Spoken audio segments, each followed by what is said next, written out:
The night my daughter disappeared, I was standing in our quiet kitchen, rinsing a single tiny bottle under the tap, when the phone from the hospital rang and shattered the life I thought I understood. "My husband and I believe you have our child," the woman on the line said. Her voice was steady, too steady, like someone reading out a verdict already signed. I remember staring at the dripping bottle in my hand. Behind me, my wife Ella hummed an old lullaby in the living room. The same one her mother had sung to her, slow and gentle, the way people of our generation still did everything, with patience, with habit, with faith that the world followed rules. "I'm sorry," I said. "Who is this?" "My name is Maria," the woman replied. 4 years ago, I gave birth in City Maternity Hospital number 3, a girl, the same night your wife gave birth." She paused. "The hospital made a mistake. The babies were switched. We can prove it." I did not believe her. Of course I did not. When you are over 50, you have seen enough tricks and scams, enough cruelty dressed up as politeness.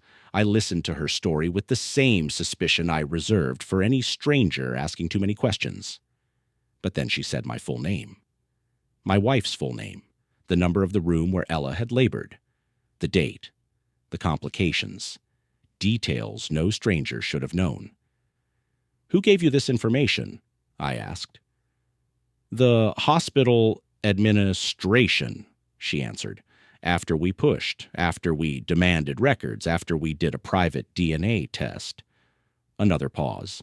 I could hear breathing on her side, muffled voices, as if she was not alone. "The result came back yesterday. My blood does not match the little girl I have raised, but it matches your daughter and your wife's." I felt the world tilt slightly, like a floor with a hidden slope. In the living room, our daughter Lily laughed, that husky, chesty laugh that always sounded too grown up for 4 years old. I heard the rustle of pages. Ella showing her the same picture book about a duckling that we had already repaired with tape 3 times. "You're mistaken," I said, forcing my voice to stay calm. "We did not do any DNA tests." "The hospital did," Maria replied. "They were required to, after our complaint. They did not plan to tell you. They hoped to settle with us quietly. A refund, an apology, maybe a bouquet of flowers." Her steadiness cracked for the first time. "I refused. That is my child in your house, and your child is in mine. You have the right to know." I wish I could say I shouted that she was lying, that I defended my family, that I hung up and forgot. The truth is, I said nothing for a long time. I simply listened to the silence between us, the slow passing of seconds that would divide my life into before and after. When we finally ended the call, I walked to the living room like a man learning to walk again. Lily sat on the carpet among her toys. A small plastic hospital, a set of worn-out dolls, a toy ambulance with one wheel missing. Her dark hair, so much darker than mine or Ella, fell over her face as she leaned toward the picture book. Ella looked up and smiled at me. There were new lines around her eyes that had not been there before Lily was born.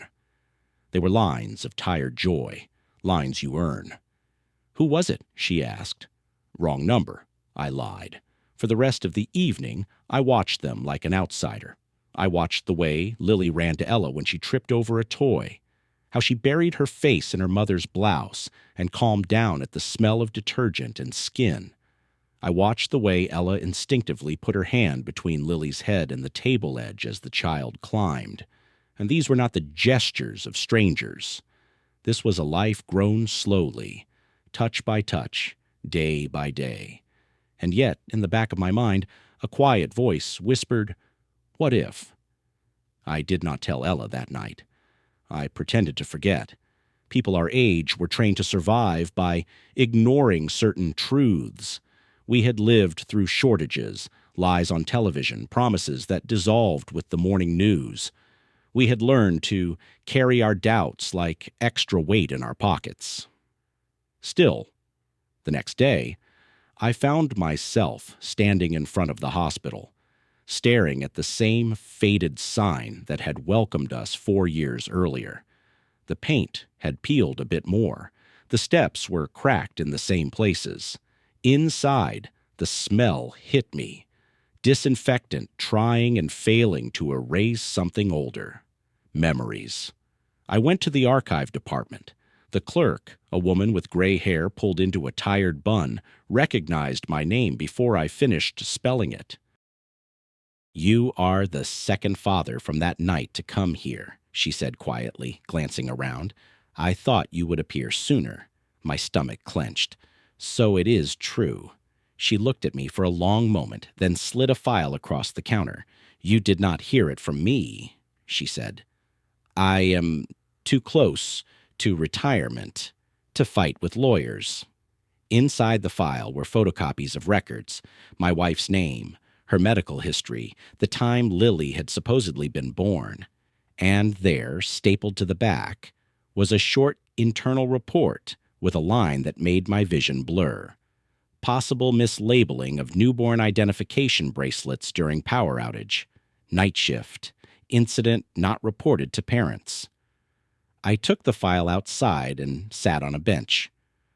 The sky above the hospital was the same ordinary gray as the day Lily was born. Nothing about it suggested that on that night someone had written the wrong name on a tiny band of plastic, and our lives had been quietly peeled away from their intended path. When you are young, you think the important decisions will be dramatic, career choices, grand romances, brave stands. When you pass 50, you realize how much is decided in a moment of inattention by a tired nurse, by a clerk who shrugs, by a pen running out of ink. That evening, I told Ella everything. We sat at the kitchen table after Lily had fallen asleep, her soft breath echoing faintly from the baby monitor we still used, out of habit. The kettle cooled between us. Neither of us remembered to pour the tea. At first, Ella simply shook her head. Then she laughed once, a dry, humorless sound. "Someone is trying to scam you," she said. "They always call you because you are too polite to hang up." I slid the photocopies across the table.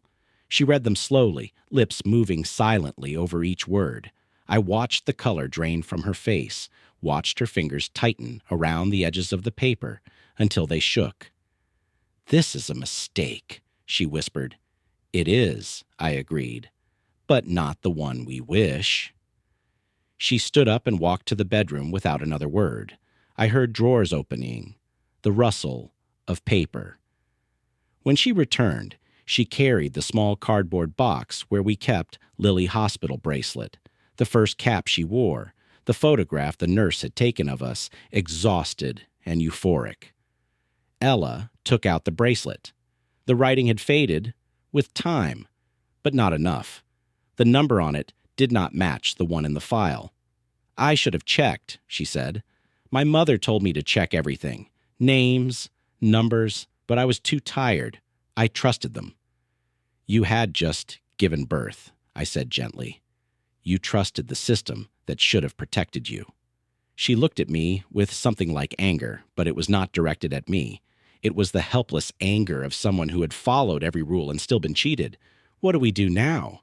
she asked. The question stayed with us for weeks. At first, we tried to live as if nothing had changed. Lily still insisted on her favorite bedtime story. She still mispronounced certain words, still demanded that I carry her like a sack of potatoes up the stairs, an expression she had adopted from my joking complaint. Our daily routines did not care about DNA, but now every moment had a second shadow. When Lily scraped her knee, I wondered how Maria dressed wounds. If the other little girl, our biological daughter, liked bandages with cartoon characters, or if she was braver, more stoic. When Lily drew our family with crayons, 3 stick figures holding hands, I wondered if another child somewhere was coloring the same picture with different faces.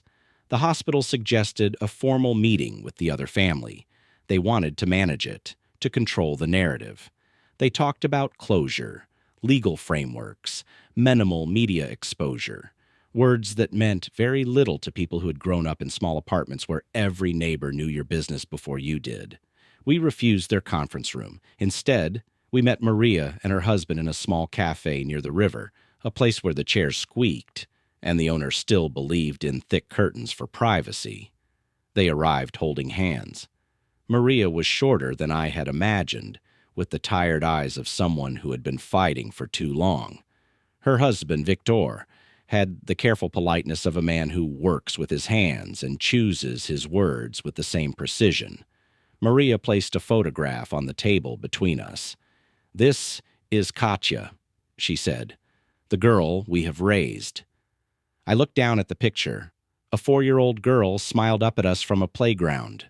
Light hair like Ella, a stubborn tilt to her chin that reminded me of my own mother, of the way she used to stand in line for bread and refuse to move, even when people pushed. "Ours," Ella whispered beside me. The word slipped out before she could stop it. I nodded, though my throat had closed. "And this is Lily," I said, sliding our own photograph forward. Maria covered her mouth with her hand. Her shoulders trembled. Victor stared at the image as if memorizing every detail. "She has your eyes," he said to Ella. Then he looked at me. "And your posture, the way you stand like you are ready to leave and stay at the same time. And that is why, when I look at both of our daughters now, I know this story was never about losing a child, but about choosing to become one family."